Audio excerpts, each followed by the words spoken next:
Türkmen halkının ulusal lideri Gurbanguly Berdimuhamedov, Türkmen Atı Milli Günü hazırlıkları kapsamında Türkmenistan Cumhurbaşkanlığı Ahalteke Binicilik Kompleksinde yürütülen çalışmaları yerinde inceledi. Berdimuhamedov, kompleksin modernizasyon süreci ve kutlama hazırlıklarıyla ilgili yetkililerden bilgi aldı.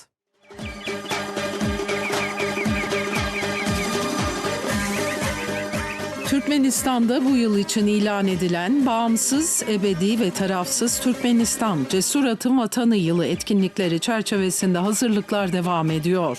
Türkmen halkının milli lideri Gurbanguly Berdimuhamedov, Türkmenistan Cumhurbaşkanlığı Ahalteke Binicilik Kompleksini ziyaret etti. Türkmen Atı Milli Günü'ne yönelik hazırlıkları ve devam eden modernizasyon çalışmalarını yerinde inceledi.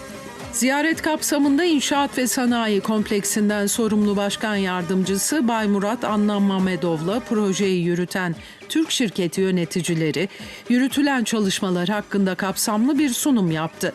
Sunumda tesislerin yenilenmesine ilişkin projeler, bina yerleşim planları, ulaşım yollarının modernizasyonu ve aydınlatma sistemleriyle ilgili ayrıntılar paylaşıldı.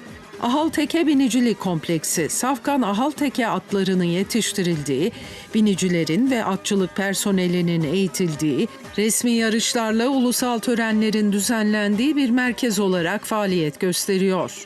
Aynı zamanda uluslararası tanıtım ve diplomasiye katkı sunan kompleks, akademik işbirlikleriyle Türkmenistan'ın atçılık geleneğini modern standartlarda geleceğe taşıyor.